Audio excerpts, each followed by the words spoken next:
कार्यक्रम के प्रायोजक हैं गोल्डी मसाले। नमस्कार, मैं हूं प्रदीप विश्वकर्मा और आप देख रहे हैं आज का मुद्दा। आज का हमारा मुद्दा है संतोष का दौरा, क्या होगी बात।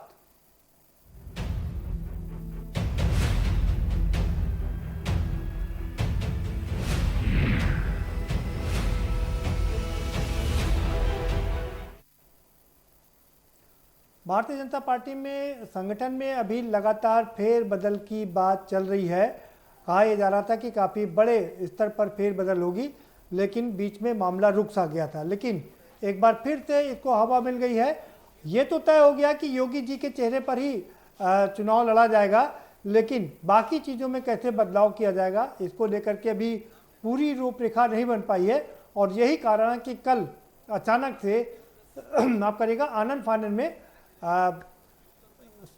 यहाँ के संगठन मंत्री को दिल्ली बुलाया गया और प्रदेश अध्यक्ष को दिल्ली बुलाया गया। और इसके साथ ही साथ में अब 21 और 22 तारीख को केंद्रीय संगठन मंत्री संतोष भी यहाँ पर आएंगे, लखनऊ में आएंगे और लोगों से बात करेंगे।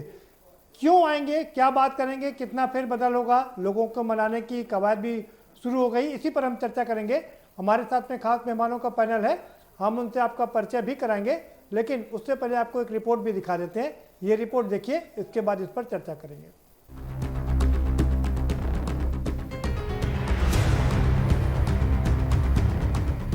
उत्तर प्रदेश की सियासत में हर दिन नई बिसात बिछ रही है। सियासत के बीच 2022 यूपी विधानसभा चुनाव को लेकर बीजेपी में मंथन और चिंतन का दौर अभी थमा नहीं है। बीते हफ्ते योगी सरकार में बड़े बदलाव की सुगबुगाहट सुनाई पड़ी थी, लेकिन सीएम योगी के दिल्ली दौरे से लौटने के साथ ही अफवाहों का बाजार ठंडा पड़ गया। लेकिन लगता है योगी कैबिनेट में बदलाव की कहानी पर पूर्ण विराम लगना अभी बाकी है, क्योंकि संगठन मंत्री बीएल संतोष 21-22 जून को फिर से यूपी का दौरा करने वाले हैं। ऐसे में अब एक बार फिर योगी सरकार में बदलाव की आहट सुनाई देने लगी है। यूपी में कुछ ही महीनों बाद विधानसभा चुनाव होने वाले हैं। सत्ताधारी दल बीजेपी के चुनाव को लेकर अपनी तैयारी तेज कर दी है। इसी बीच बीजेपी के राष्ट्रीय संगठन महामंत्री बीएल संतोष एक बार फिर लखनऊ दौरे पर आ रहे हैं। बीएल संतोष 22 जून को 2 दिवसीय लखनऊ दौरे पर रहेंगे। इस दौरान वो बीजेपी नेताओं से मुलाकात कर चुनाव की रणनीति बनाएंगे। इससे पहले बीएल संतोष 31 मई को 3 दिवसीय दौरे पर लखनऊ आए थे। उन्होंने योगी सरकार के मंत्रियों से अलग अलग बैठकें की थी। संतोष ने पार्टी के क्षेत्रीय अध्यक्ष, क्षेत्रीय प्रभारियों के अलावा सांसद और विधायकों के साथ भी बैठक की। बीजेपी राज्य मुख्यालय पर बैठक में शामिल होने वालों में सांसद कौशल किशोर, मंत्री स्वाति सिंह, ब्रजेश पाठक, मोहसिन रजा, आशुतोष टंडन, विधायक नीरज बोरा, एमएलसी बुक्कल नवाब शामिल थे। इनके अलावा संगठन महामंत्री सुनील बंसल और प्रदेश अध्यक्ष स्वतंत्र देव सिंह भी मौजूद रहे। डिप्टी सीएम केशव मौर्य और डिप्टी सीएम दिनेश शर्मा, ऊर्जा मंत्री श्रीकांत शर्मा, समाज कल्याण मंत्री रमापति शास्त्री, एमएसएमई मंत्री सिद्धार्थ नाथ सिंह, श्रम मंत्री स्वामी प्रसाद मौर्य, कैबिनेट मंत्री अनिल राजभर, परिवहन मंत्री अशोक कटारिया, बेसिक शिक्षा मंत्री राज्य मंत्री सतीश द्विवेदी, राज्य मंत्री गुलाबो देवी समेत अन्य मंत्रियों से भी अलग अलग बंद कमरे में बात की थी। बीएल संतोष ने बैठक में सरकार के कामकाज का फीडबैक लिया। इसके साथ ही उन्होंने विभाग के कामकाज का फीडबैक भी लिया। अब एक बार फिर बीएल संतोष के दौरे से यूपी में सियासत गर्म होने वाली है। बड़ा सवाल है, क्या यूपी कैबिनेट में बदलाव की आहट तेज होने वाली है? स्पेशल डेस्क के न्यूज इंडिया।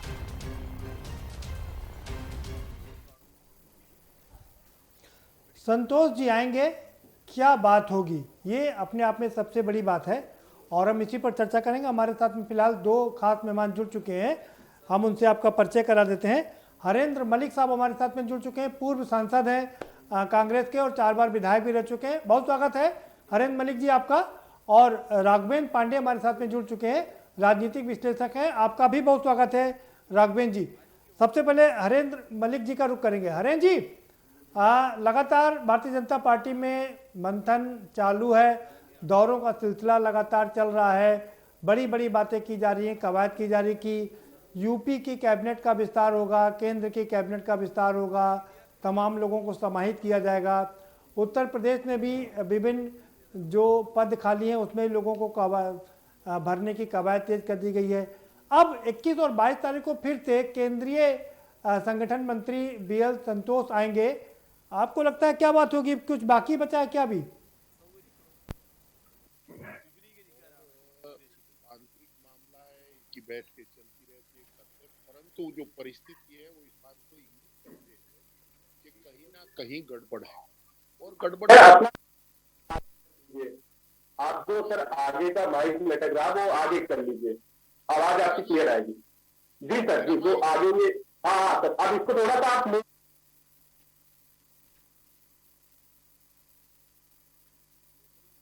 बात है कि कोरोना काल में इस प्रकार से योगी सरकार फेल हुई। पहले जातीय विध्वंस में जो सरकार ने काम किए हैं, विशेषकर ब्राह्मण समाज जिस प्रकार से आंदोलित था, परेशान था, किसान परेशान है, किसान आंदोलन को भी हम नकार नहीं सकते। ऐसी स्थिति में चुनाव 2022 में है, केंद्रीय नेतृत्व ये जानता, दो वजह इसकी हो सकती।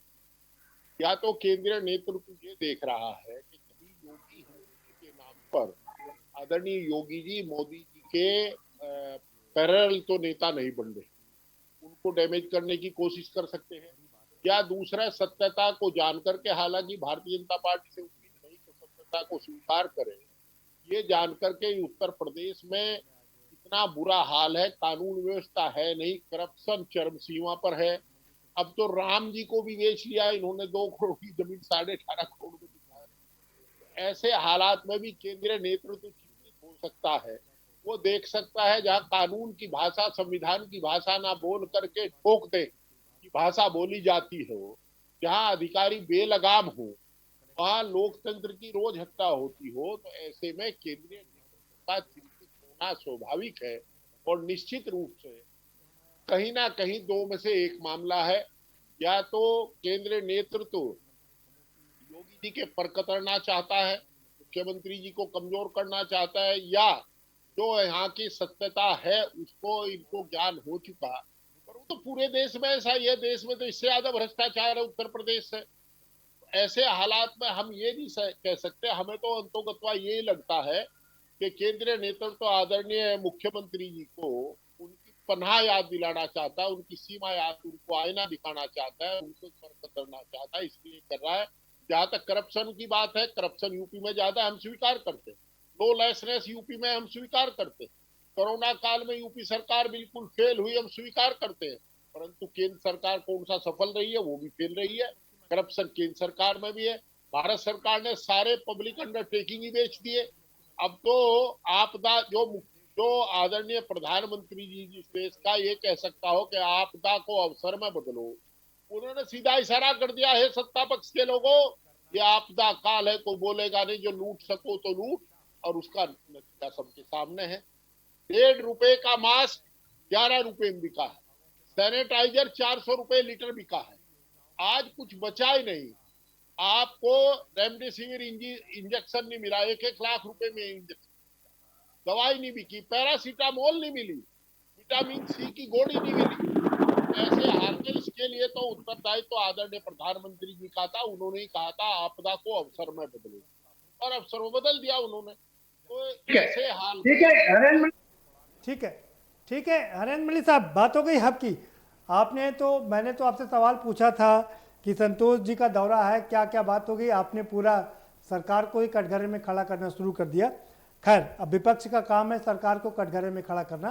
राघवेंद्र पांडे जी, आप क्या समझ पा रहे हैं कि अब संतोष जी का, बीएल संतोष जी का दौरा फिर से 21-22 तारीख को, और अभी कल यानी कि यस्टरडे को स्वतंत्र देव सिंह और सुनील बंसल को दिल्ली अचानक से तलब किया गया था, क्या बचा है अभी? दो पर्सपेक्टिव विचार करना चाहिए। पहला ये, इससे पहले जो बंगाल का चुनाव हुआ, बीजेपी ने वो जो उनका एक अनुमान था, जो उनके पक्ष में एक मैंडेट आने की उम्मीद उन्होंने क्या रखी थी, 200+ की जो उन्होंने बात की थी, उस पर वो कहीं ना कहीं खड़े नहीं उतरे।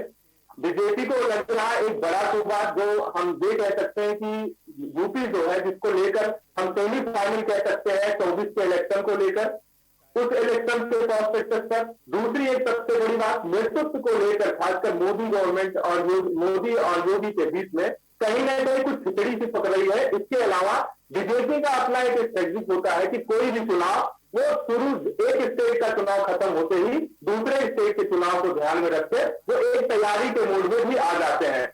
बीजेपी गवर्नमेंट अन्य पार्टियों की अपेक्षा, बीजेपी जो पार्टी राजनीतिक पार्टी है, इस पार्टी के अलावा एक अलग दूसरी जो पैनल खड़ी पार्टियां हैं, चाहे वो समाजवादी पार्टी हो, सपा बसपा हो या फिर कांग्रेस रही हो, ये लोग अभी उस तरह के चुनाव के मोड में नहीं आए हैं। ये अभी केवल इसमें उनको लग रहा है कि इस बीजेपी के अंदर खाने में कुछ गलत चीजें चल रही हैं। लेकिन मेरा जहां तक मानना, ऐसा मेरे को लग रहा है कि बीजेपी 22 के चुनाव के लिए अपने सारे साइंस पालन को उतारना शुरू कर दी है। कैसे करके इस बार उनको यूपी की गवर्नमेंट ने फिर से वापसी करना है, जो उनको 24 का चुनाव नजर आ रहा है। इसलिए हमें लग रहा है कि ये दौरे जो लगातार, यूपी एक बहुत बड़ा सूबा है, इस सूबे से सरकार का जाना 24 में मोदी की कुर्सी को खतरा दिखाई दे रहा है। इसलिए ये सेमीफाइनल को, इस चुनाव को एज ए सेमीफाइनल लेकर एक अच्छे तरीके से मैदान में उतरना चाहते हैं। बिल्कुल बिल्कुल, ये तो बात इसमें कोई शक नहीं, आपने ठीक कहा, क्योंकि 2024 का चुनाव भी उनको देखना है और दिल्ली की गद्दी का रास्ता यूपी से निकल के जाता है, ये सभी को पता है, ये कोई छुपी हुई बात नहीं है। ऐसे में यूपी जीतना सबसे अहम बात है। लेकिन सवाल यही है कि आखिर अब क्या बात होगी। फिर चाहेंगे हरेन जी के पास में। हरेन जी, बिल्कुल ठीक है, आपने सब चीज़ें दुरुस्त कही। अब सवाल ये उठता है कि आखिर संगठन में चल क्या रहा है। आपने भी क्या कहा, कांग्रेस में लंबे समय तक संगठन में काम किया है, सांसद रहे हैं, विधायक रहे हैं, तो आपको क्या लगता है कि अभी कितना और सुधार करने की गुंजाइश है या कितना सुधार करना चाहते हैं?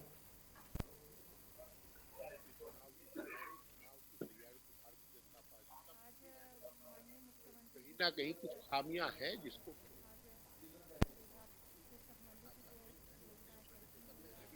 बड़ी विनम्रता से कहा कि या तो योगी जी के पर कतरना चाहते, उनका अल्टरनेट नेता अरविंद शर्मा जी का मामला आया था, ऐसा कोई पैदा करना चाह रहे हैं, या दूसरी स्थिति ये है कि ये स्वीकार कर चुके कि अगली सरकार आपकी आ नहीं रही, उसमें ये चर्चा करते हैं बार बार किस तरीके से हम चुनाव जीते।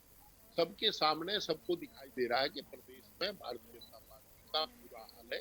देखिए, मैं आपको बताऊं, बेरोजगारी बढ़ी है तो नौजवान नाराज, आपका किसान नाराज है। नहीं, सवाल ये बता दीजिए।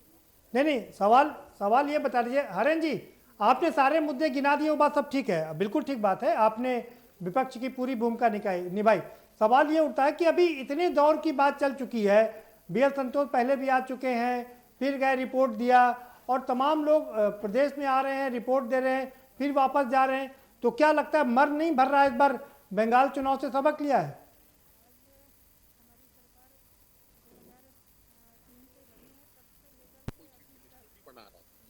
आदरणीय योगी जी अपने बल से चीफ मिनिस्टर, और आपको जानकारी होगी कि सिन्हा साहब तो जो कश्मीर के गवर्नर है, वो पूजा पाठ भी कराए थे बनारस जाकर के। और उसके बाद जब इन्होंने दिखा कि मेरे पास इतने MLA हैं तो इनको सत्यता, मुझे ऐसा लगता है, जो मेरा आकलन है, हो सकता है गलत हो सकता है सही हो, कि ये बार बार प्रयास करते हैं, पर योगी जी मजबूत आदमी है, पहाड़ का आदमी बड़ा मजबूत होता है, तो मजबूत आदमी है, वो इनके दिखाई से दिख नहीं रहे, इनके नहीं,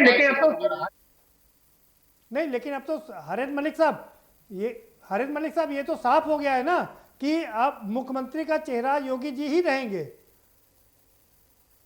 नहीं जानता, मैंने कहा उनके जो पर कतरने की तैयारी, योगी जी अपने पर इनके हाथ में दे नहीं रहे। जब ये कैंची लेकर के पर कतरने के लिए आते हैं तो पर एक तरफ कर लेते हैं अपने पंख। ऐसी स्थिति में आदरणीय योगी जी मजबूत है, और हम लोग मजबूत नेतृत्व, ये बात आपने ठीक है जी, सामने झुक नहीं रहा, तो बार बार उनको एन केन पर केन झुकाने का प्रयास कर रहे हैं। देखिए, इस बार जो केंद्रीय नेतृत्व लाल कृष्ण अडवाणी जी और माननीय अटल बिहारी वाजपेयी जी और आदरणीय अडवाणी जी की पार्टी के दो मजबूत पिलर थे। आदरणीय अडवाणी जी का क्या हाल हुआ कि आप भी जानते हैं, वीडियो वायरल होते हैं जब उनसे माइक हटा लिया जाता है, तो वो ऐसा हाल, आदरणीय योगी जी तो ऐसा हाल बर्दाश्त नहीं करेंगे, वो इसे स्वीकार नहीं करेंगे। इसलिए जितना ये दबाव बनाते हैं वो रिएक्ट करते हैं, और उस रिएक्ट को ये नहीं चाहते कि सरकार इससे पहले कोई दूसरा मामला हो। और ऐसी स्थिति में ये बार बार उन्हें समझाने का, बहकाने का प्रयास करते, पर वो भूल गए वो भी योगी आदित्यनाथ हैं, गोरखपुर का धाम चलाते हैं, वो इनसे झुकने वाले हैं नहीं, झुकने वाले हैं नहीं, वो तो ठोक रहे हैं तो ठोकते ही रहेगा। उनका हाल है, वो इनके दबाव में आ नहीं रहे। ये उन्हें बार बार कभी एक फार्मूला देते होंगे, कभी दूसरा फार्मूला देते होंगे, कभी तीसरा फार्मूला देते होंगे, और वो सारे फार्मूले पिटारे में बंद कर देते हैं। कहते हैं अच्छा ठीक है, मैं ये स्वीकार नहीं करूंगा। ऐसे हालात में इनके सामने दो बात है, वर्तमान सरकार बचाना, पार्टी बचाना, और अगली हार को स्वीकार करना।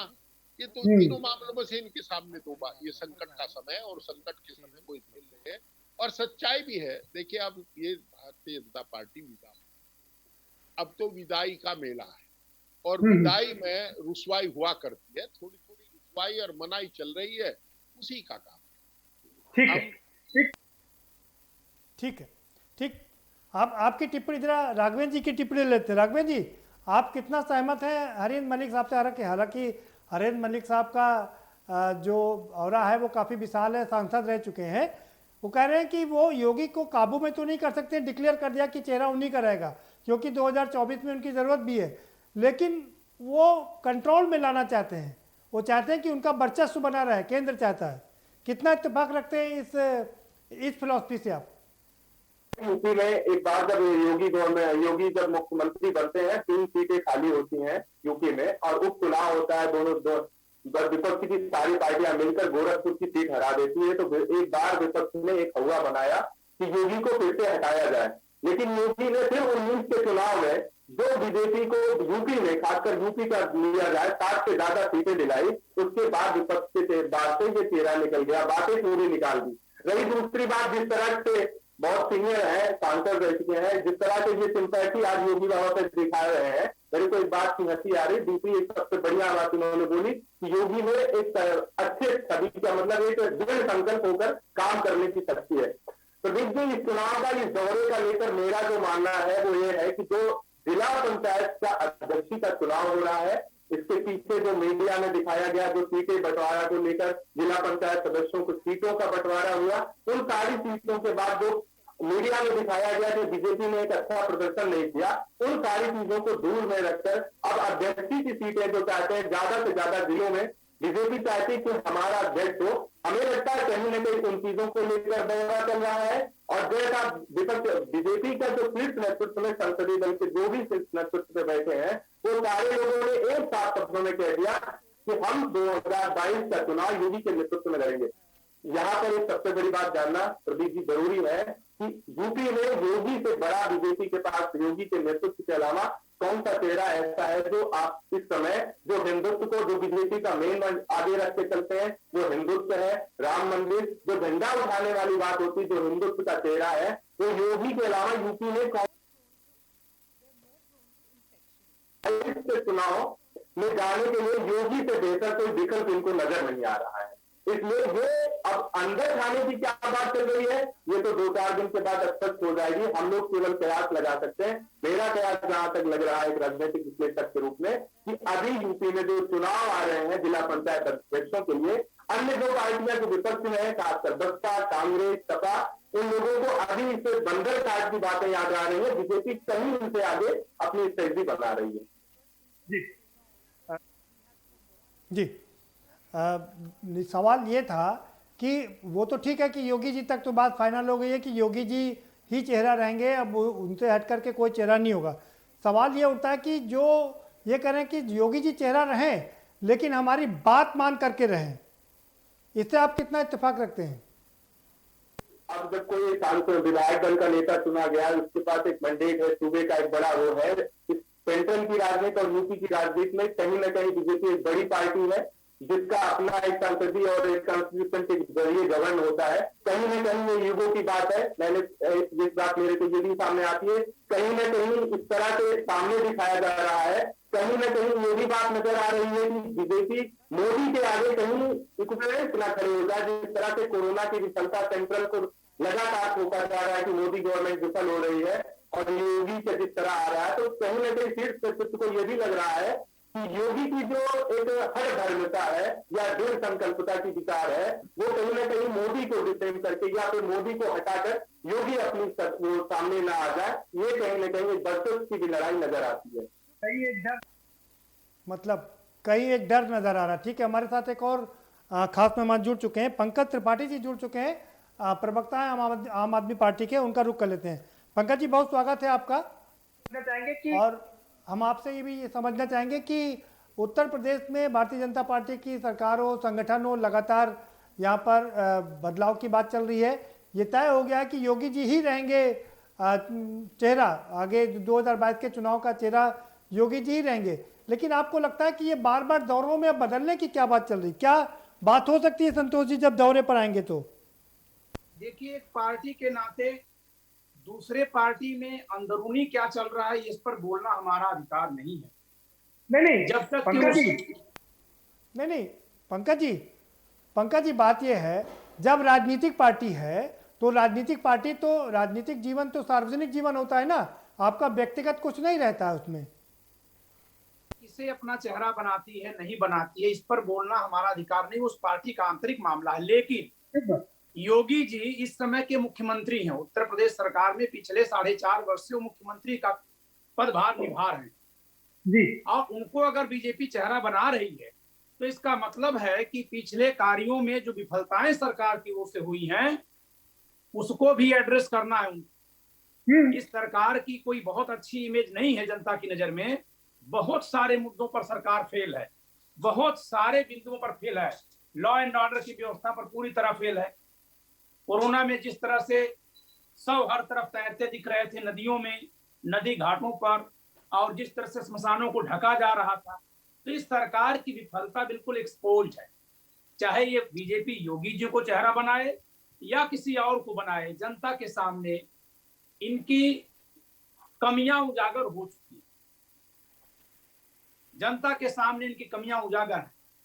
जो अभी तत्काल में घटित हो रहा है, जिसको आपने कहा कि सार्वजनिक जीवन है, उस पर टिप्पणी करने का सबका हक है, तो उस पर एक नागरिक के नाते मैं यह कह सकता हूं कि यह स्पष्ट है कि बीजेपी में अंदर खाने कुछ जो है बहुत ऊहापोह चल रहा था, खींचतान चल रहा था। अब कितना उसको एडजस्ट कर लिए, एड्रेस कर लिए बीजेपी के लोग, ये समय बताए। लेकिन अभी कोई बहुत साफ तस्वीर नहीं दिख रही है। तो सरकार चाहे मुख्यमंत्री योगी जी के नेतृत्व में चुनाव में आए बीजेपी, और चाहे जो है किसी नए को लेकर आए, बीजेपी की कलई यूपी में खुल चुकी जी, बीजेपी की कड़ाई खुल चुकी है। अब चाहे कुछ भी कर ले, हो नहीं पाएगा। हमारे साथ एक और बहुत खास मेहमान जुड़ चुके हैं, आर्य उस्मानी साहब जुड़ गए हैं, पूर्व मंत्री हैं, समाजवादी पार्टी के वरिष्ठ नेता हैं, फोन लाइन से हमारे साथ में जुड़े हुए हैं। बहुत स्वागत है उस्मानी साहब आपका। जी जी, विश्वकर्मा जी, आप ठीक हैं? उस्मानी साहब, मैं आपसे ये समझना चाहूंगा कि जो लगातार ये बैठकों का दौर चल रहा है, केंद्र के संगठन के मंत्री एक बार फिर से 21 और 22 तारीख को लखनऊ आने वाले हैं, क्या बात हो सकती है? देखिए, इस समय जो है वो पूरे उत्तर प्रदेश में सभी दलों में भगदड़ मची हुई है। भारतीय जनता पार्टी का एकदम ग्राफ गिर गया है और भारतीय जनता पार्टी के जो सिटिंग एमएलए हैं वो लगातार समाजवादी पार्टी के संपर्क में और शामिल हो रहे हैं। तो अब भारतीय जनता पार्टी जो उस पर एनालिसिस कर रही है कि किस तरीके से स्थिति पे नियंत्रण किया जाए, नेतृत्व परिवर्तन करके या संगठन में बदलाव करके, ये उसी का नतीजा है कि ये आए दिन जो बैठकें हो रही हैं। अब सवाल ये है कि कोई जिम्मेदारी लेने को तैयार नहीं है उनके दल में। जिम्मेदारी लेने के लिए इसलिए नहीं तैयार है कि 6 महीने बचे हैं, 6 महीने में अब नया आदमी कोई आएगा तो वो क्या कर लेगा, जब 4.5 साल में जो है पूरी स्थिति इनके हाथ से निकल गई है। अब तो अब अगर कोई नेतृत्व परिवर्तन भी होता है तो कौन सा नेता अपने सर माथे ये लेगा कलंक, और उसका हार का ठिकरा उसके सर फोड़ दिया जाएगा 2022 का। तो ये उसी को ठीक करने के लिए जो है ये लगातार जो है आंतरिक उनकी बैठकें हो रही हैं, संगठन के साथ बैठक हो रही है, आरएसएस के साथ बैठक हो रही है। ये चीज है विश्वकर्मा जी। हाथ से जो है वो सब निकल चुका है पूरा मामला। अब उनके हाथ में मामला नहीं रहा। हेलो जी, हाथ से निकल चुका है पूरा मामला, इसीलिए बैठकें हो रही हैं। जी बिल्कुल ठीक कहा आपने, हाथ से निकल चुका है इसलिए बैठकें लगातार हो रही हैं। राघवेंद्र जी, आप सुन रहे हैं, लगातार कह रहे हैं कि चीज़ें हाथ से निकल चुकी हैं, लेकिन आपको नहीं लगता कि चीज़ों को अच्छी तरीके से दुरुस्त किया जा रहा है? जो कहीं कमियां रह गई थी बंगाल में या दिल्ली में, उनको भी दुरुस्त किया जा रहा है, जिससे कि इस बार चूक ना होने पाए, और ये तो अच्छी बात है। मैं कहूँ कि कहीं में मैंने शुरुआत में बिगनिंग ऑफ ये डिबेट हमने शुरुआत में इस बात का कोट किया था कि बंगाल के चुनाव के बाद से बीजेपी से नेतृत्व इस बात को लेकर एकदम फूंक फूंक कर कहते ना कि जो दूध की गली बिलार होती है वो छाछ को भी फूंक फूंक के पीती है। तो कहीं ना कहीं बीजेपी यूपी में कदम रखने से पहले उन सारी खामियों को दूर करने की चेष्टा कर रही है जो खामियों की वजह से उन्हें पराजय झेलनी पड़ी थी बंगाल में। यहाँ पर मैंने शुरुआत में बोला और अब फिर से मैं कोट कर रहा हूं कि बीजेपी का संगठन एक ऐसा संगठन है जो अन्य पार्टियों के संगठन से 4 कदम आगे रहता है। वो हमेशा उन सारी चीजों पर, वो एक चुनाव खत्म करने के बाद उनका दूसरे चुनाव के लिए वो तत्परता के साथ तत्पर होते हैं और आगे बढ़कर वो इस नेतृत्व को चाहते हैं कि वो वहां से एक अच्छा मैंडेट हासिल करें और अपनी गवर्नमेंट बनाए। यहाँ पर एक बात और जाननी बहुत जरूरी है कि मैंने शुरू में भी कहा और फिर मैं कह रहा हूं कि बीजेपी योगी के नेतृत्व में ही चुनाव लड़ने जा रही है, क्योंकि योगी का चेहरा सब कुछ के बाद योगी ने जो चेहरा दिखाया अपने एक हिंदुत्व होने का चेहरा, दूसरा लॉ एंड ऑर्डर उन्होंने जिस तरीके से मेंटेन किया, चाहे वो कागजी में चाहे जो ऐसा भी रहा हो, और तीसरी एक सबसे बड़ी बात बाबा का खुद का बेदार ईमानदारी की छवि, ये 3 जो सबसे बड़े काम है। इसके बाद कोरोना के बाद खुद कोरोना पीड़ित होने के बाद जिस तरह से लगातार आगे आगे करंट वॉरियर की तरह वो आगे आए और वो लगातार एक हॉस्पिटल एक जिले का दौरा किया, ऑक्सीजन की आपूर्ति को उन्होंने दुरुस्त किया, फिर जिस तरीके से जो दवाओं की कालाबाजारी थी उस पर लगाम लगाया, वो एक तरीके से आ गया है। तो बीजेपी अपने नेतृत्व को कहीं न कहीं, मैंने शुरू में भी कहा और फिर मैं कह रहा हूँ, योगी के अलावा कोई ऐसा चेहरा नहीं जिसको आगे रखकर वो चुनाव में जाएंगे। और एक दूसरी बात, एक सेकंड की और बात, अगर इन केस अगर बीजेपी ये हार भी जाती है तो मोदी के मत से ये हार न मरकर योगी के मत से पूरी हार, ये पूरा केंद्रीय नेतृत्व चाहता है कि योगी अगर हार भी जाते हैं तो कल्याण सिंह जैसी जहां होते योगी के पूरे पर कट जाए। जी ठीक है, बिल्कुल ठीक है, बिल्कुल ठीक कह रहे हैं कि मतलब चित भी मेरी और पट भी मेरी, केंद्र सरकार यही चाहती है और इसी तर्ज पर वो काम करे। फिलहाल वक्त एक छोटे से ब्रेक का हो चला, ब्रेक लेंगे, ब्रेक के बाद आएंगे तो चर्चा के सिलसिले को आगे बढ़ाएंगे, क्योंकि बीजेपी तो लगातार मंथन का काम कर रही है, बाकी पार्टियों में क्या चल रहा है इस पर भी थोड़ा सा फोकस करेंगे, लेकिन एक छोटे से ब्रेक के बाद।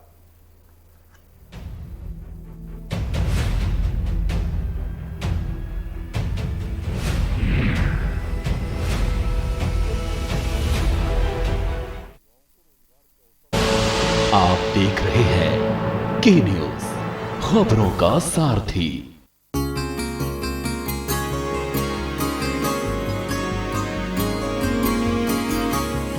जन जन से हो ये मन जुड़ा, नित ये स्मरण करते हैं हम, हर जन की सेवा में रहे अब ये वचन करते हैं हम। ना कोई अब पिछड़ा रहे, ना कोई अब वंचित यहाँ, निष्काम सेवा हम करें अब मन में प्रण करते हैं हम, अब मन में प्रण करते हैं हम। गौरव धरा है देवभूमि ये कसम खाते हैं हम, संकल्प से हर सिद्धि तक न मेरे कभी डिगे कदम, न मेरे कभी रुके कदम।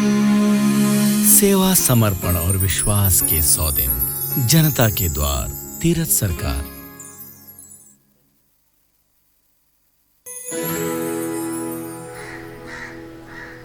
अब हारने के लिए तैयार हो जा चुटकी, ये देख क्वीन मेरी। भाभी देखो ना भैया। अरे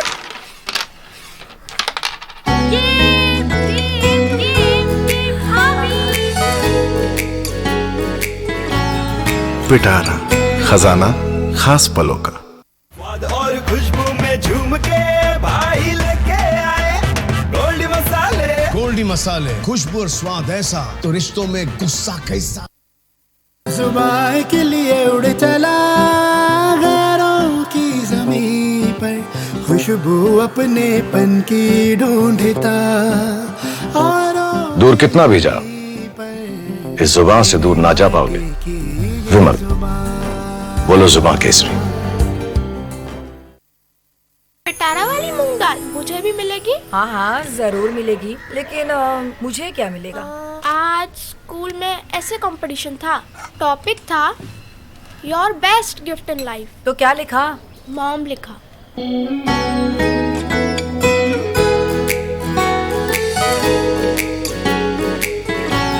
पिटारा, खजाना खास पलों का। आप देख रहे हैं के न्यूज, खबरों का सारथी।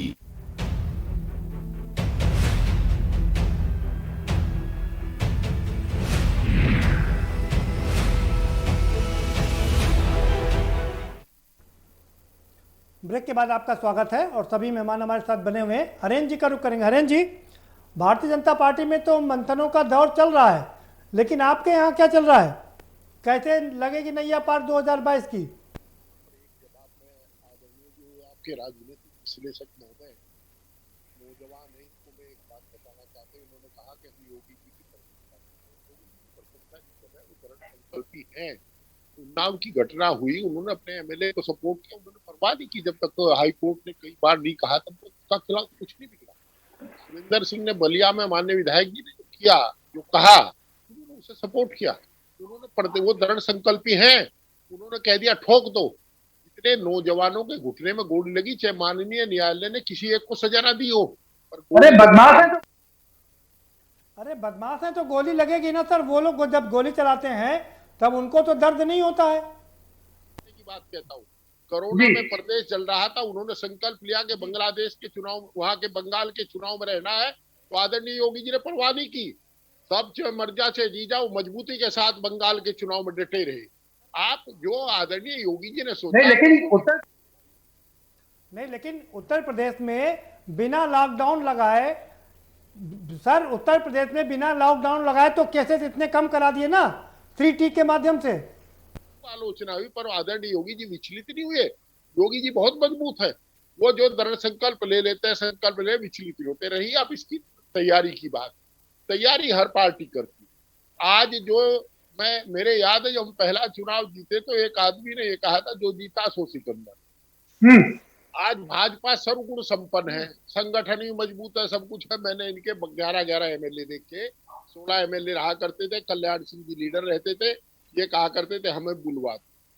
मैंने वो हाल भी देखा है, 2 MP भी देखे हैं पार्लियामेंट। ऐसा नहीं है जो आज वो सत्ता में, 303 MP है, लेकिन आज 303 MP है। इसलिए आज वो मैं पूरे हिंदुस्तान की बात कह रहा हूँ, पूरे हिंदुस्तान से 2 MP थे। मैं आज वो सत्ता में है, उनमें सर्वगुण संपन्न है। कल वो सत्ता में नहीं थे तो उनमें कोई गुण नहीं था। आज अपोजिशन बाहर है, वो गुणहीन है, परंतु सत्यता है सभी पार्टियां चुनाव की पूर्ण तैयारी कर रही है। नहीं वो ठीक है। आप सर्वगुण संपन्न है, क्योंकि आपने लंबे समय तक देश में राज किया और प्रदेश में भी राज किया है।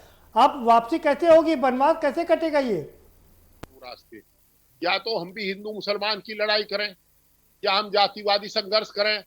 कांग्रेस पार्टी ना जातिवादी है, ना हिंदूवादी है, ना मुसलमानवादी है, ना सिखवादी है, ना ईसाईवादी है, ना सिख का विरोध करे, ना हिंदू का करे, ना मुसलमान का। हम संविधानवादी हैं। समय लगेगा और अब की बार सरकार हमारी बनेगी, ऐसा हमारा प्रयास है कि हम सरकार चलेंगे। आपने एक नया शब्द गढ़ दिया। आप तो शब्दों के माहिर हैं, संविधानवादी हैं। पंकज जी का रुख करेंगे। पंकज जी, आपकी क्या तैयारी है यूपी के बारे में? हमारी तैयारी है एक जन कल्याणकारी सरकार के लाने की। दिल्ली में हमने जो मॉडल दिखाया है, जबकि उस पर बहुत सारा नियंत्रण होता है केंद्र सरकार का, फुल फ्लेज स्टेट न होने के कारण, फिर भी हमने एक छोटे से राज्य में जिस तरह से जनता के लिए आधारभूत सुविधाएं दी, चाहे वो स्वास्थ्य के स्तर पर हो, शिक्षा के स्तर पर हो, या बिजली के स्तर पर, दिल्ली और यूपी के बिजली दरों में इतना अंतर है कि उसको हर व्यक्ति महसूस कर सकता है। शिक्षा व्यवस्था में इतना अंतर है कि उसको तो पूरा भारत महसूस कर रहा है। तो हम एक ऐसा मॉडल देना चाहते हैं इस प्रदेश में जो सीधे समाज को लाभान्वित करेगा बिना किसी भेदभाव के। उसमें कोई वर्ग भेद, जाति भेद, धर्म भेद कुछ भी नहीं। जो संविधान की मूल अवधारणा है कि सरकार कल्याणकारी राज्य के स्थापना को मजबूत करेगी, उसके संकल्प को मजबूत करेगी और जनता के जीवन को सुखमय बनाने के लिए, सरल बनाने के लिए कार्य करेगी। सरकार में बैठे लोग वैमनस्यता, द्वेष भाव को रोके।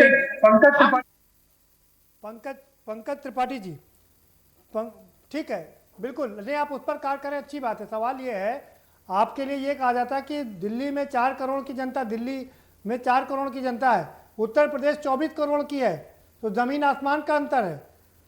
अंतर जनसंख्या के नाते नहीं है, एकदम सही बात ही तो देखने वाली बात है। अभी हम जिस बीजेपी की बात कर रहे हैं, ये सन 84 के चुनाव में, 85 के चुनाव में 84 में 2 सीट पे थी और 88 में 88 सीट पे चली गई, 89 में, और फिर इसके बाद इनकी सीटें बढ़ गई, पूर्ण बहुमत में आ गई। तो पूरे भारत में कैसे फैले? बात ये नहीं है कि आज हम कहाँ और कल कहाँ होंगे, बात ये है कि हमारी नीति क्या है, बात ये है कि हम समाज को कौन सा विकल्प दे रहे हैं जो दूसरी पार्टियों के पास नहीं है। तो मेरा ऐसा विकल्प, हमारी पार्टी का जो विकल्प है जो हम दे रहे हैं वो अपने आप में एक अनोखा है और सबके लिए आवश्यक है। हमारी सबसे बड़ी पूंजी यही है कि हम सस्ती चीजें लोगों को दे देंगे, जीवन की आधारभूत चीजें बिना पैसे के लोगों को मिलेंगी। हर गरीब आदमी को जीवन जीने के लिए। पंकज जी, आपने शिक्षा की बात की कि आपने शिक्षा का बढ़िया मॉडल बनाया है। उत्तर प्रदेश में योगी सरकार ने 1,57,000 स्कूलों की कायाकल्प कर दिया है, दावा है सरकार का। ये बीजेपी सिर्फ दावे में माहिर है। बीजेपी ने जब नोटबंदी किए थे आदरणीय मोदी जी, तो उन्होंने दावा किया था कि अब जो है नोटबंदी के बाद नकली नोट नहीं छपेंगे। आज वही सरकार कह रही है कि नकली नोट छप रहे हैं। तो इनके दावे से जनता नहीं समझ वो लाभान्वित होती है। दावा इनको करने दीजिए। एक भी स्कूल इनका सही होता तो हमारे दिल्ली के शिक्षा मंत्री आदरणीय मनीष सिसोदिया जी जब आए थे और उन्होंने कहा था कोई एक स्कूल हमको विजिट कर लेने दीजिए, तो ये अपनी फौज लगा के उनको रोक रहे थे। इनको तो अच्छा प्रचार पाने का मौका था। अरे उस समय कोरोना चल रहा था तो विजिट नहीं, पंकज जी उस समय कोरोना चल रहा था तो विजिट करने नहीं दिया, और अब चाहे जितना मर्जी विजिट करिए। जी, इनकी योजनाएं देखिए, सारे पंकज जी हर डिस्ट्रिक्ट में, पंकज जी हर तहसील में, हर डिस्ट्रिक्ट में एक स्कूल, अंग्रेजी माध्यम का एक स्कूल खोला गया है जहां पर इंग्लिश मीडियम से पढ़ाई होती है। सरकारी स्कूलों की कायाकल्प हो गई है। पूरे यूपी की बात कर रहे हैं, पूरे यूपी की बात कर रहे हैं। देख रहा हूं, अपने गांव का स्कूल भी देख कर आ रहा हूं। तमाम मित्र लोग हैं या घर के लोग हैं जो पढ़ा रहे हैं, उनकी स्थिति भी देख रहा हूं। कुछ भी ऐसा नहीं है, ऐसा कहीं कुछ नहीं है। भर्ती करने में 69,000 भर्ती करने में कितनी बार इनको आगे पीछे होना पड़ा है। अरे करीब 69,000 में, अरे करीब 69,000 में 60,000 भर्ती हो गए ना करीब। जी, तब 60,000 शिक्षकों की भर्ती तो हो गई ना, कि बड़ी उपलब्धि है। 60,000 शिक्षकों की भर्ती तो हो गई ना, कि बड़ी उपलब्धि है। सरकार से तुलना कर जी, मैं इस सरकार की तुलना पिछली सरकार से अगर कर दूं तो पिछली सरकार में 23 महीने में हाईवे बन गया था। इस सरकार का लगभग पूरा कार्यकाल खत्म होने जा रहा है। और जिस पूरे सड़कों का जाल बिछ रहा है, अरे पूरे सड़कों का जाल बिछ रहा है। पूर्वांचल एक्सप्रेस बनके करीब करीब तैयार है, और गंगा एक्सप्रेस वे काम अखिलेश यादव सरकार करके गई, फिर भी अपने कार्यकाल में पूरा नहीं कर पा रहे। उसका अलाइनमेंट पूरा कर दिया था, 10% उन्होंने मुआवजा बांट दिया था जमीनों का, उतना काम वो करके गए थे, तब तो इनकी ये हाल है। ठीक है, ठीक है पंकज जी, मैं ठीक है पंकज जी, पंकज जी, जी हाँ अपनी बात पूरी कर लीजिए। जी, वाराणसी आदरणीय प्रधानमंत्री जी का क्षेत्र है, गोरखपुर आदरणीय मुख्यमंत्री जी का क्षेत्र है। आप चले जाइए, दोनों डबल इंजन की सरकार और लोकल बॉडी भी नहीं के तो ट्रिपल इंजन की सरकार। ये पूरे इलाके में वाराणसी से लगाए आप वहां तक जाएंगे, गोरखपुर तक ट्रिपल इंजन की सरकार है बीजेपी की। आज तक वो सड़क आपके चलने लायक नहीं है। आप बनारस से अगर गोरखपुर जाना चाहेंगे नाको चने चबाने पड़ जाएंगे। जी। वो लखनऊ जी पूर्व गृह मंत्री वर्तमान रक्षा मंत्री का क्षेत्र उत्तर प्रदेश ठीक की है राजधानी है। पंकज जी आपकी ठीक है पंकज जी, आपकी बात हो गई। अब दोबारा से आपका रुख करूंगा। उस्मानी साहब बहुत देर से हमारे साथ लाइन पे हैं। उस्मानी साहब, आपकी क्या तैयारी है? क्या जो आपने थीम सॉन्ग चलाया है, आ रहे हैं कृष्ण बिहारी, क्या कृष्ण का रूप धारण करके आएंगे अखिलेश जी? और राम और कृष्ण के बीच हो गई जी विक्रमा जी, ये तो पूरे उत्तर प्रदेश में जो एकदम समाजवादी पार्टी की आंधी आई हुई है, वो दिख रहा है कि जो जनता ने मन बना लिया है कि 2022 में जो है वो अखिलेश यादव जी को विकास के नाम पे भारी बहुमत से मुख्यमंत्री बनाएगी उत्तर प्रदेश की जनता। जो आप लोगों के एनालिसिस आ रहे हैं, जो एग्जिट पोल आ रहे हैं, जो सर्वे आ रहे हैं, तो वो सब समाजवादी पार्टी के पक्ष में आ रहे हैं। मैं आपसे सवाल ये समझना चाह रहा था उस्मानी साहब, मैंने आपसे सवाल ये पूछा था, आपका जो थीम सॉन्ग है अखिलेश का, उसमें कहा गया है कि अखिलेश आ रहे हैं कृष्ण बिहारी बन करके, यानी कि कृष्ण का रूप धारण करके आ रहे हैं। तो क्या राम वर्सेस कृष्ण होगा उत्तर प्रदेश में इस बार? नहीं, देखिए ऐसा है ना, ये अब जाति और धर्म और ये भेदभाव और ये सब नहीं चलने वाला है।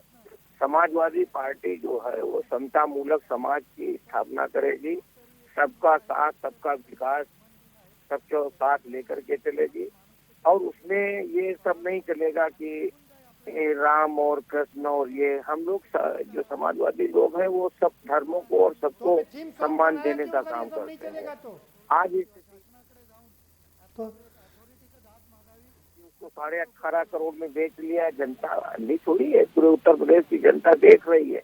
बहुत ही बुद्धिमान जनता है कि किस तरीके से राम के नाम पे हमको लूटा गया है, छला गया है। आज जो है पूरा उत्तर प्रदेश जो है वो तबाह हो गया है, सबकी नौकरियां जा रही हैं, लोग जो है दाने के खाने के लाले पड़ रहे हैं लोगों को। आज उसी की ये परिणति है कि आज पूरे उत्तर प्रदेश के सारे दलों के, चाहे बहुजन समाज पार्टी हो, चाहे भारतीय जनता पार्टी हो, चाहे कांग्रेस पार्टी हो, वो डूबते जहाज है, उससे कूद कूद के लोग और समाजवादी पार्टी की साइकिल की सवारी करने आ रहे हैं। लगातार बढ़ता जा रहा है कुंभा समाजवादी पार्टी का।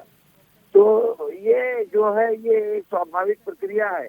जनता ने इनको डबल इंजन की सरकार दी और उसके बावजूद जो इनसे उम्मीदें थी, जो इन्होंने वादे किए थे, 2 करोड़ लोगों को साल में रोजगार देने का, सबको जो है 15-15 लाख रुपए देने का वादा किया था, फसलों का दूने दाम देने का वादा किया था, दूने दाम तो देना दूर रहा। ये जिस तरीके से अखिलेश यादव ने अपने थीम सॉन्ग में ये दिखाया है कि हम कृष्ण बन के आ रहे हैं अखिलेश जी, तो क्या लगता है कि उत्तर प्रदेश में एक बार फिर से राम वर्सेस कृष्ण होने जा रहा है? नहीं, का भी देश है, कृष्ण का भी देश है। यहाँ सभी हमारे साथ राम को मानने वाले लोग भी हैं, कृष्ण को मानने वाले लोग भी हैं और मोहम्मद को मानने वाले भी हैं। हरेन जी एक मिनट, उस्मानी साहब आपकी बात हो गई, मैं बार बार आपसे यही सवाल पूछ रहा था, आपने जवाब नहीं दिया। अब हरेन जी बात कर रहे हैं अपनी। जी हरेन जी। कृष्ण, राम और गौतम बुद्ध का देश, प्रदेश भी हमारा उनका है। ऐसे में सबकी अपनी अपनी भावनाएं है, जाकी रखे भावना जैसी ऐसी वो बात करते हैं। उनकी भावना, उनकी आस्था किसी जी में है, वो उनकी बात कर रहे हैं। परंतु आदरणीय मर्यादा पुरुषोत्तम राम और नटराज श्री कृष्ण ये सबके हैं, सबकी आस्था इनमें है, इन्हें बांटने का आप सवाल नहीं, आप सवाल ये है हरेंद्र मलिक साहब, सवाल ये है कि क्या अखिलेश जी अब उसी धार्मिकता की पिच पर आकर खेलेंगे जिसकी चैंपियन है भारतीय जनता पार्टी? नहीं, उनका थीम सॉन्ग तो देखा होगा ना सर आपने, आदरणीय मुलायम सिंह जी के साथ, उनके साथ भी मुझे नहीं लगता कि वो ऐसा काम करें। और अरे सर उनका थीम सॉन्ग निकला हुआ है, बाकायदा उसमें कृष्ण का वो जिक्र किया गया है। मैंने देखा है चरण सिंह के, मुलायम सिंह जी को मैंने उस समय संघर्ष करते देखा है, किसान का पिछड़े गरीब सर वो सब ठीक है, नहीं, वो जरूर देखा होगा आपने जी। अखिलेश जी की जिम्मेदारी ये ज्यादा बनती है कि अपोजिशन को एक करके भारतीय जनता पार्टी को उठाने का प्रयास उनको ये करना चाहिए। श्री कृष्ण जी की कृपा भी जब होगी, मर्यादा पुरुषोत्तम राम की कृपा भी होगी, गौतम बुद्ध का भी आशीर्वाद मिलेगा, सबका आशीर्वाद तभी मिलेगा जब हम सब लोग बुराई के खिलाफ एकजुट होकर के लड़ेंगे। और तभी भारतीय जनता पार्टी से प्रदेश के नागरिकों का पीछा छूट पाएगा। जो ब्राह्मण रो रहा है, पत्रकार रो रहा है, उसके आंसू पूछेंगे। मेरा तो ये जानना है कि इतिहास साक्षी है, जब जब जुल्म होते हैं तो निश्चित रूप से परिवर्तन होता है। अब अगर इतिहास ही बदल रहा हो, जुल्म इतने हुए हैं कि परिवर्तन आवश्यक प्रतीत होता है। अब क्या होगा क्या नहीं होगा, मैं भविष्य का नहीं। ठीक है, ठीक है, ठीक है पंकज। और भविष्य को देख करके ही आप भविष्य की, वर्तमान को देख करके भविष्य की परिकल्पना कर सकते हैं। तो हम देख रहे हैं कि भारतीय जनता पार्टी जा रही है। और फिर मैं कहूंगा कि आदरणीय योगी जी पिछले नहीं होते, वो संकल्प लेते हैं, चाहे 300 ब्राह्मण बनने का काम किया, वो चर्चा चले चाहे किसी का चले, उन्हें इसकी परवाह नहीं हुई कभी। हरेंद्र मलिक साहब, आप बहुत ही जी, आपको मानना पड़ेगा, आप शब्दों के बहुत ही शानदार खिलाड़ी हैं और बहुत शानदार तरीके से शब्दों से खेलते हैं। ठीक है सर, मैं आपके पास आऊंगा, पंकज जी का रुख करता हूँ। पंकज जी, मेरा आपसे भी वही सवाल है कि क्या अब उत्तर प्रदेश में राम वर्सेस कृष्ण होगा? मेरा अपना मानना है कि राम वर्सेस कृष्ण नहीं होगा, बल्कि राम के असली भक्त और नकली भक्त होगा। जो लोग राम के नाम पर राजनीति करते हैं, चंदा चोरी किए, इसके पहले भी आरोप था, और वर्तमान में इतना बड़ा घोटाला वहां दिखाई दे रहा है जमीन खरीदने में, वो राम के भक्त नहीं है। वो राम के नाम पर राजनीति करते हैं लेकिन राम के भक्त नहीं है। जैसे रावण सीता मैया का हरण करने के लिए साधु बन गया था, लेकिन वो साधु था नहीं। तो वैसे ही ये भारत माता की सत्ता पर कब्जा करने के लिए ये साधु बनने का नाटक कर रहे हैं। ये राम भक्ति के चादर नकली ओढ़े हुए। हाँ, ये घोटालेबाज लोग, हाँ ये बहुत फितरतबाज लोग, ये संविधान के विरोधी हैं। ये जिस तरह से तिरंगे का अनादर करते थे, सम्मान नहीं करते थे, स्वीकार नहीं करते थे, जरूरत पड़ गई जब देख लिया कि जनता नहीं मानेगी तो ये तिरंगा लेकर के लड़ने लगे।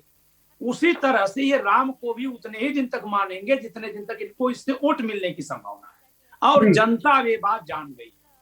ये बहुत अच्छे जुमलेबाज हैं, खुद गृहमंत्री नहीं, बात मैंने आपसे सवाल, पंकज जी मैंने आपसे सवाल ये पूछा था, अखिलेश जी ने अपने थीम सॉन्ग में कृष्ण का जिक्र किया है कि आ रहे हैं अब कृष्ण अवतारी, यानी कि अखिलेश जी कृष्ण के रूप में आ रहे हैं।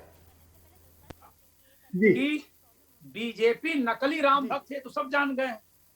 अब अखिलेश जी असली कृष्ण भक्त हैं कि वो भी राजनीति कर रहे हैं, ये समय बताए। लेकिन मैं नहीं मानता कि इसमें राम वर्सेस कृष्ण होने वाला है, बल्कि इसमें ईश्वर के असली भक्त और नकली भक्त की बात होगी, जो हमेशा से हर काल में हुई है कि असली आस्तिक कौन है और नकली आस्तिक कौन है। तो बीजेपी के लोग नकली हैं, ये साबित है। अब अगर अखिलेश जी कृष्ण जी को लेकर आ रहे हैं तो वो कितने असली हैं, समय बताए।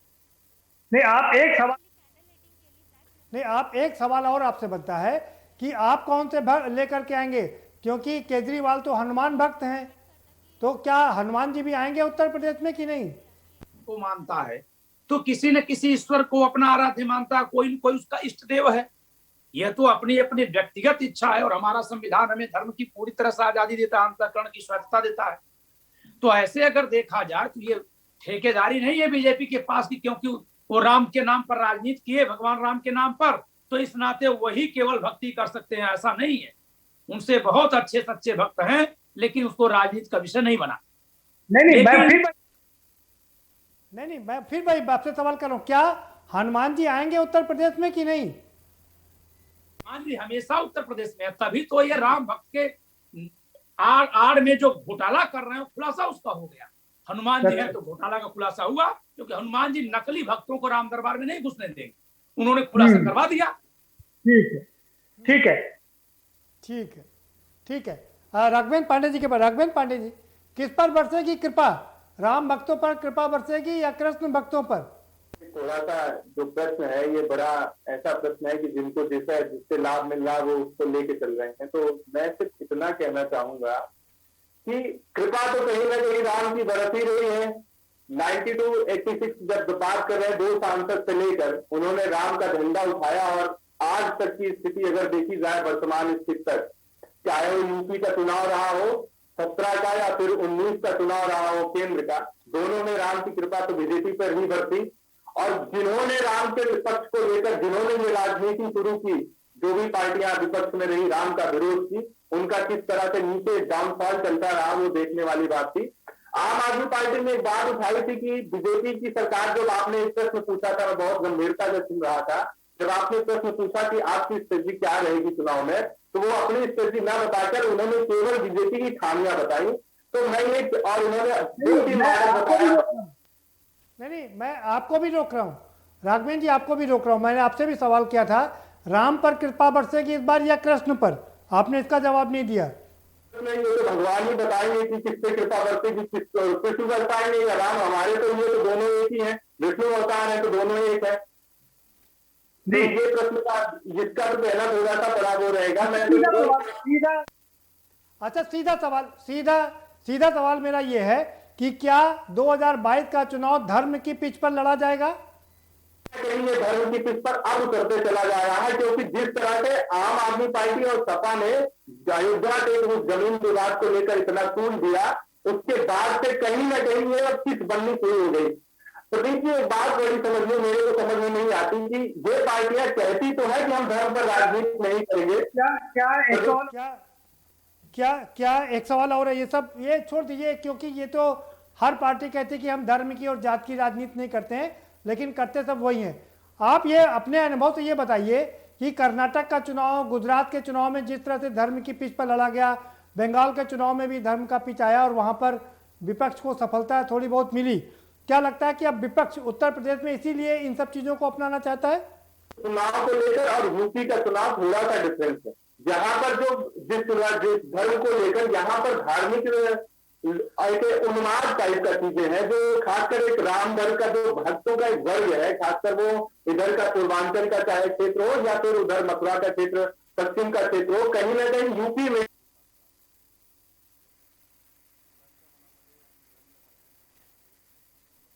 धर्म के मुद्दे पर अब खिंचता चला जा रहा है। जी चलिए, धर्म के मुद्दे पर खिंचता चला रहा है। हरेंद्र मलिक साहब, क्या लगता है कि विपक्ष को जिस तरह से फायदा मिला, गुजरात में भी राहुल गांधी मंदिर मठ गए थे और वहां पर भाजपा को सेंचुरी बनाने से रोक पाए थे, और कर्नाटक में भी काफी आपको लाभ मिला था, यूपी में भी क्या आप ऐसे ही कुछ करने जा रहे हैं या आपका अभी भी संविधान पर और डेमोक्रेटिक पर? जी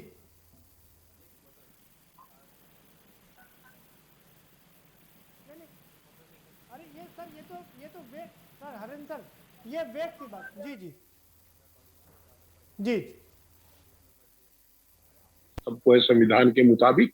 और देखिए, हमारी पार्टी उस आदमी के इंदिरा जी हमारी पार्टी की नेता थी, उन्होंने कहा था कि मेरी खून का आखिरी कतरा भी देश के लिए न्योछावर है। और दूसरी तरफ वो पार्टी है जिसका नेता कहता है कि हमारा क्या है, हम तो फकीर हैं, थैला लेकर उठा के चल देंगे। तो हम देखिए, बड़ा सीधा सा मामला है कि हम लोग राष्ट्रवादी लोग हैं। सर ये सब जानते हैं जी, नहीं आप सर आप राष्ट्रवादी हैं, लेकिन राष्ट्रवाद में धर्मवाद भी आता है ना सर, क्योंकि गुजरात और कर्नाटक में जिस तरह से आपने किया, आपको लाभ मिला, क्या यहाँ भी लाभ लेंगे कि नहीं, मैं ये समझना चाह रहा था। माता की भावनाओं का आदर करते हैं और उनकी समस्याओं के समाधान के लिए उनको स्मरण कराएंगे कि बिजली का रेट क्या हुआ, उनको स्मरण कराएंगे डीजल का रेट क्या हुआ, उनको स्मरण कराएंगे तुम्हारे पब्लिक अंडरटेकिंग कैसे बिके, उनको स्मरण कराएंगे कि नाम पूछ करके घुटने में गोली कैसे लगी, उनको स्मरण कराएंगे कि जाति पूछ करके तेरी पोस्टिंग कहाँ हुई, उनको स्मरण करा। एक प्रश्न मैं पूछूं इनसे? जी हाँ पूछिए रघुवेंद्र जी, हाँ पूछिए रघुवेंद्र जी, सवाल पूछ लीजिए। बहुत देर से बैठे और हर बात की आपके प्रश्नों के बाद कहते कि मेरी सरकार बनेगी। मेरा सब सीधा सा प्रश्न है कि अभी इनकी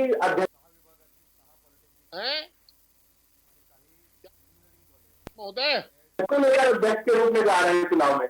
अभी तो इनका जीत और इसका यूपी का एक बड़ा कैंडिडेट जो जितिन प्रसाद जी कह रहे हैं ब्राह्मणों का चेहरा, ब्राह्मणों के लिए लड़ाई रहे हैं, जितिन प्रसाद जी पार्टी तोड़ देते हैं, तो इनका चेहरा कौन होगा? देखिए, मैं बता रहा, कांग्रेस तानाशाही पार्टी ने हमारे पास ईडी और सीबीआई को भेजने का हम काम नहीं करते। ईडी और सीबीआई जिसके यहाँ गई है, और ये तो अपनी स्वतंत्रता स्वच्छंदता है आदमी की विचारधारा, अगर उनकी विचारधारा भाजपा में मेल खा गई उधर चले गए तो क्या बात होगी। हमारे यहाँ लोकतंत्र है, हम तो मेरा सीधा रहता कि आप आपका चेहरा कौन होगा कांग्रेस के लिए अगर आपका चेहरा होगा? देखिए मित्र जी, आपकी आयु है, इससे ज्यादा कांग्रेस पार्टी ने राज किया है, इससे ज्यादा, इससे ज्यादा दिनों। आज भी सुनिए, आप भी स्पॉन्सर ना बोले, आप भी आज भी हिंदुस्तान में नंबर 2 की party Congress party, up down राजनीति में होता रहता है। अगर हम लोग ईडी और सीबीआई का इस्तेमाल करते, ईवीएम को मैनेज करते, तो हम सत्ता से बाहर ना होते। अगर हम धर्म की लड़ाई लड़ते, धर्म के आधार पर वोटों को बांटते, तो हम इधर रहते। हम भी जानते हैं कि देश में हिंदू की तादाद ज्यादा है, हमें अच्छी तरह पता है, और उसके बावजूद भी हमने संविधान की रक्षा करने का काम किया, देश की रक्षा करने का काम किया। आज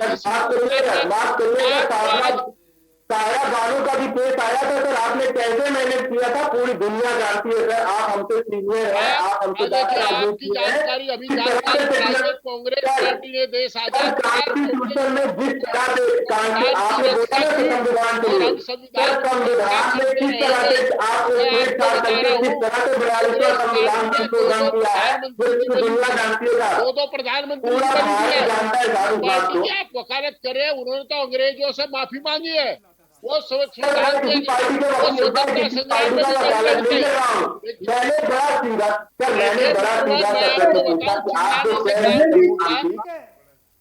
राघवेंद्र जी आपने सवाल पूछ लिए और हरेंद्र जी ने पूरा जवाब ही दे दिया। पंकज जी क्या रुख करते हैं? पंकज जी समय कम है हमारे पास में। ये अलग बात है कि सारी पार्टियां कहती हैं कि धर्म की राजनीति नहीं करते, जाति की राजनीति नहीं करते हैं, लेकिन आप ईमानदारी से जानते हैं कि हर पार्टी हर तरीके से हर चीज़ को अपनाती है। क्या इस बार उत्तर प्रदेश में धर्म की राजनीति उफान पर होगी कि नहीं? बड़ी ईमानदारी से जवाब चाहेंगे आपसे। मैं जो यहाँ तक समझता हूँ, या जात की राजनीति से तात्पर्य कि धर्म या जात की राजनीति उस राजनीति को कहते हैं जिसमें एक धर्म या एक जाति का पक्ष लेकर दूसरे धर्म या जाति का अपमान किया जाता है, उसे धर्म या जाति की राजनीति कहा जाता है। ऐसे ही क्षेत्र की राजनीति हम उसको कहते हैं जहां अपने क्षेत्र का महिमा मंडन करके दूसरे क्षेत्र के लोगों को नीचा दिखाया जाता है, वो क्षेत्र की राजनीति। अगर इसको छोड़ दिया जाए तो सिर्फ किसी मंदिर में जाना या किसी दरगाह पर जाना ये धर्म की राजनीति नहीं माना जाना चाहिए। अच्छा, ये बहुत बिल्कुल साफ कर दिया, ये आपने अच्छी बात कर दिया। तो मतलब ये रास्ता साफ है कि अगर विपक्ष भी मंदिर जाएगा, मस्जिद जाएगा, तो उसको धर्म की राजनीति ना समझा जाए। वाह, वो है जहाँ धर्म की आड़ में अधर्म का आगे बढ़ाते हैं, वो धर्म की राजनीति। धर्म अपने आप इतना पवित्र है, उसमें राजनीति का घालमेल होना चाहिए। पंकज जी बहुत शानदार बात आपने कही, बहुत शुक्रिया। आप सभी मेहमानों का बहुत धन्यवाद इस चर्चा में शामिल होने के लिए, और हम आप ही की बात से इस चर्चा को समाप्त करते हैं। पंकज जी ने साफ कर दिया है कि मंदिर जाना, मस्जिद जाना ये धर्म की राजनीति नहीं है, और इसका मतलब ये साफ हो गया कि 2022 का जो उत्तर प्रदेश का चुनाव है वो मंदिर और मठ की राजनीति होगा।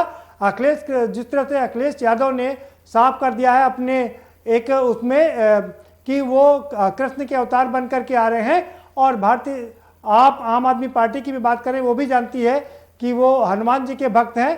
तो इसमें एक बार फिर से धर्म की लड़ाई उत्तर प्रदेश में देखने को मिल सकती है। फिलहाल इस कार्यक्रम में इतना ही, आप हमें दीजिए इजाजत और बाकी खबरों के लिए देखते रहिए के न्यूज़ इंडिया।